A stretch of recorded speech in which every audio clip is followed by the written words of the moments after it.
السلام علیکم ورحمۃ اللہ، بسم اللہ الرحمن الرحیم۔ میں آج اپنے ملکی حالات کو تھوڑے سے مختلف تناظر میں دیکھنا چاہتی ہوں خود بھی، کہ یعنی میں آج صبح سے خبریں سن رہی ہوں، بڑے مسلسل ہم ان ٹچ رہتے ہیں، ظاہر ہے ایک چینل کے علاوہ بھی مجھے ہمیشہ ہی دلچسپی رہی ہے، تو یعنی اب جو فیلنگ ابھرتی ہے نا، یعنی مسلسل خبریں سن کے، دیکھ کے، پڑھ کے، تو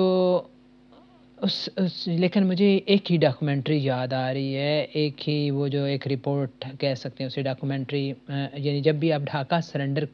کے متعلق کھولیں نا، کوئی سرچ کریں کوئی بھی چیز، تو وہ ڈاکومنٹری ضرور سب سے اوپر تقریباً آتی ہے۔ تو وہ جو بی بی سی والوں نے یہ بنائی تھی، اور اس میں وہ دکھاتے ہیں، یہ آخری دنوں کی ڈاکومنٹری ہے، ڈھاکہ سرنڈر جب ہوا تو اس کے بالکل آخری دن تھے یہ،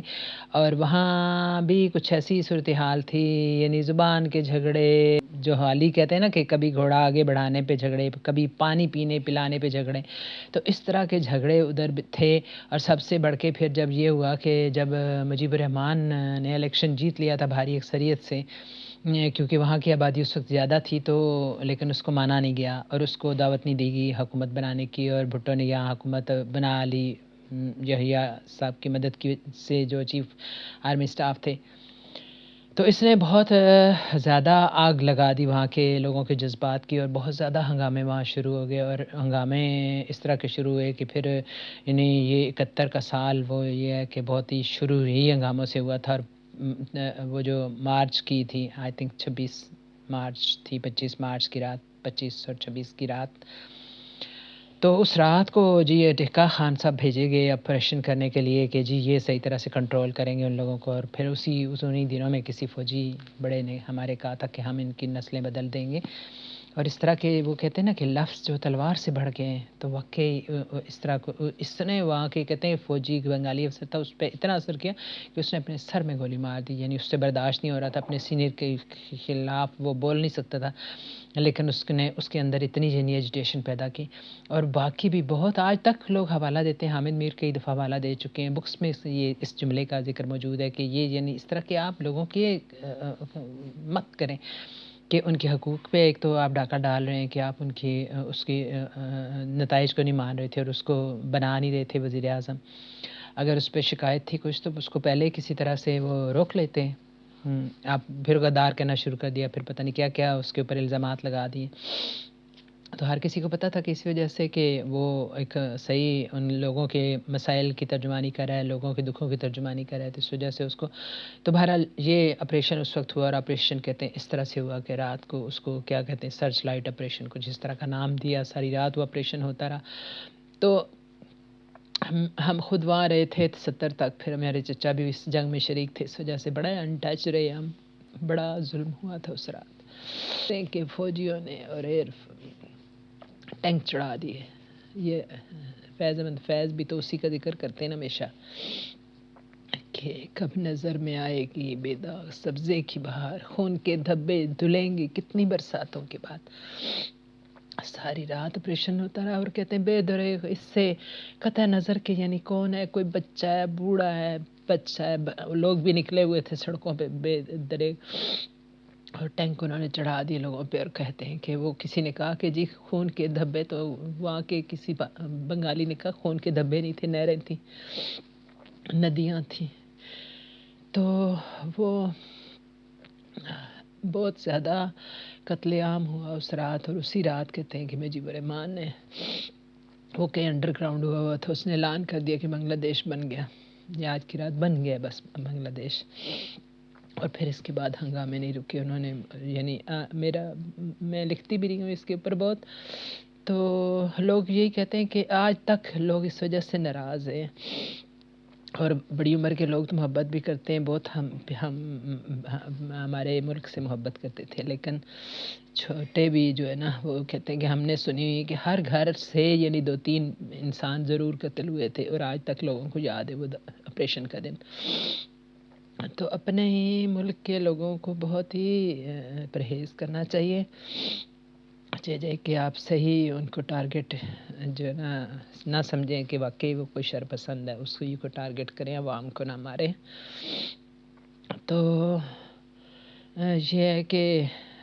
یہاں بھی یہی کچھ ہو رہا ہے۔ بلوچستان میں آگ لگی ہوئی ہے، وہاں بھی اللہ جو ہے روزانہ ٹارگٹ کر کے لوگوں کو کتنی بے دردی سے مار دیتی ہے۔ ان کے پیچھے پڑے نا، کیوں ایک جماعت کے پیچھے پڑ گئے ہیں؟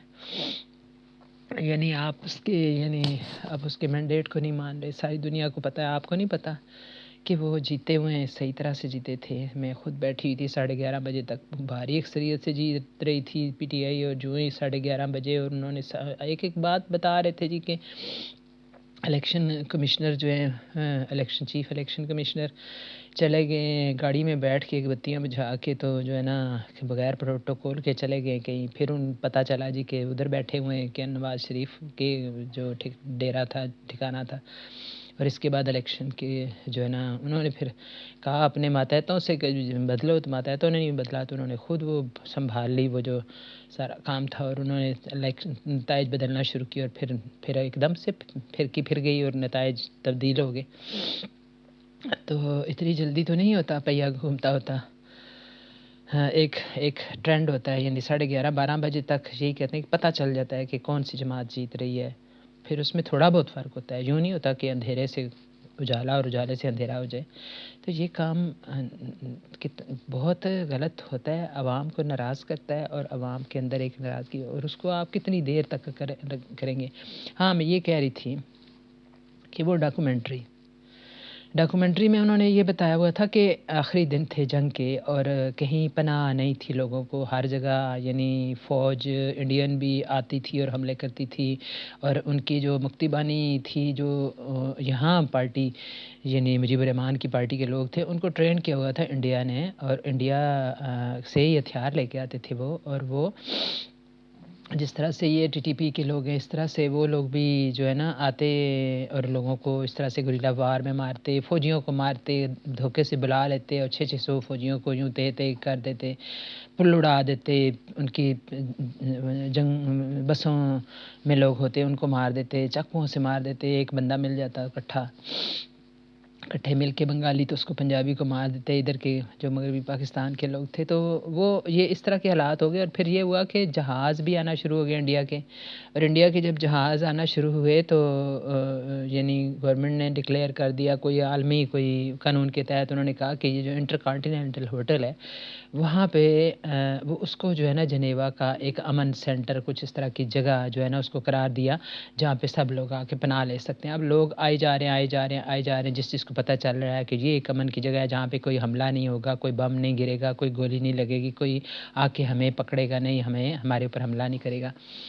بہت ساری فیملیاں آ رہی ہیں، کھیل کود رہے ہیں، بچے کھیل رہے ہیں، گپ شپ ہو رہی ہے، اور درمیان میں یہ جو رپورٹر ہیں ان سے پھر رہے ہوتے ہیں، تو کبھی کبھار نظر آتے ہیں عمر نیازی جو ان کے بڑے تھے، سپہ سالار تھے فوج کی، تو ان سے پوچھتے ہیں جی کہ یہ جنگ کے کیا حالات ہیں، بڑے حوصلہ افزائی کرتے ہیں کہ جی کچھ نہیں ہم سب کو سنبھالیں گے، ہمارے پاس بڑے ابھی طریقے پڑے ہوئے ہیں، ہم نے فوج بڑی سنبھال کے رکھی، حالانکہ فوج ان کے پاس بالکل نہیں رہ گئی تھی، ان کے پاس ایون ایمونیشن بھی نہیں تھا، ان کے پاس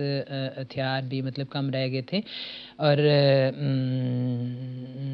فوج جو ہے بڑی مورائل اس کا ڈاؤن تھا، کیونکہ کئی دفعہ انہوں نے ان کو ثابت کیا تھا کہ وہ یعنی مکتی بانی نے اور انڈین فوج نے کہ یہ بہت کمزور ہو چکے ہیں۔ بہت سارے مقابلے ان کے کئی دفعہ ہو چکے تھے، اور مقابلے کیا ہو چکے تھے، گوریلا وار چل رہی تھی، ہر جگہ غیر محفوظ سمجھی جانے لگی تھی، تو لوگ اس ہوٹل میں جس کو پتہ چلتا وہ آ جاتے۔ تو لوگ کہتے جی کہ آپ ملتے نہیں ہیں، کیا نام ہے، عمر نیازی کو کہا کہ آپ کیوں نہیں نظر آتے، تو انہوں نے کہا جی کہ میں تیاری بھی کر رہا ہوں اور یہ کر رہا ہوں، ایسے، حالانکہ کہا جاتا ہے کہ وہ کچھ ایسے بس شغل کے لوگ تھے، جیسے یحییٰ خان تھے ویسے ہی ان کے پیروکار تھے۔ تو بہرحال جو ہے نتیجہ وہی ہوا جو ہونا تھا، خود بھی کئی دفعہ ادھر آ جاتے، آخر وہ وقت آ گیا کہ نیازی صاحب بھی ادھر آ گئے، عمر نیازی صاحب بھی یہاں آ گئے ہوٹل میں کچھ پناہ لینے، لیکن وہ یہ ہے کہ انڈیا نے ٹائم بتایا ہوا تھا کہ اس ٹائم پہ حملہ ہو جائے گا، صحیح والا حملہ ہوگا، اور بس اس کے بعد جو ہے نا جس نے جہاں جانا ہے وہ اپنا بھاگ جائے۔ جہازوں کی کوئی آخری فلائٹیں جو تھی اس میں بچے بھیجے گئے، کچھ عورتیں بھیجی گئیں، شاید کوئی بیمار اور لوگ بھی بھیجے ہوں گے، لیکن مشہور یہی تھا۔ تو اس کے بعد جب حملہ ہوا نا جناب، جب آسمان ڈھک گیا جہازوں سے، پھر کسی کو کہیں پناہ نہیں ملی اور کوئی ہنستا کھیلتا ہوا نہیں پایا گیا، اور جس طرح سے چوزے اور پرندے جو ہے نا پناہ مانگتے، اسی طرح سے انسان بھی پناہ مانگ رہے تھے، لیکن پناہ نہیں مل رہی تھی۔ پھر نیازی صاحب کو سرنڈر کرنا پڑا، اور وہی رپورٹر نے کہا جی کہ کاش اس وقت یحییٰ ہوتے، کیونکہ سمجھتے تھے سارے لوگ کہ زیادہ قصور یحییٰ کا ہی ہے، وہ دے دیتے مجیب الرحمان کو حکومت تو نہ یہ فساد پڑتا اس کو، یعنی کچھ اتنا پورا ملک ہونے سے بہتر تھا کہ کافی وہ جو کچھ چیزیں مانگ رہے تھے، کچھ وہ کہہ رہے تھے کہ میرے سورسز میں مجھے کچھ دے دیں،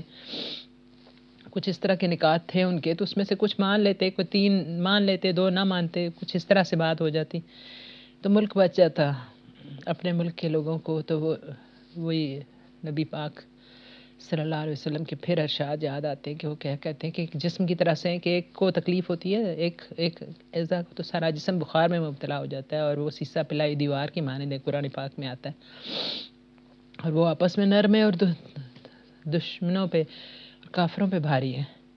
یہاں یہ ہے کہ آپ کافروں پہ نرم ہے اور دشمنوں پہ بھاری ہے، مسلمانوں پہ بھاری ہے۔ یہ فرق اگر مٹ جائے تو پھر کیا ہی بات ہو۔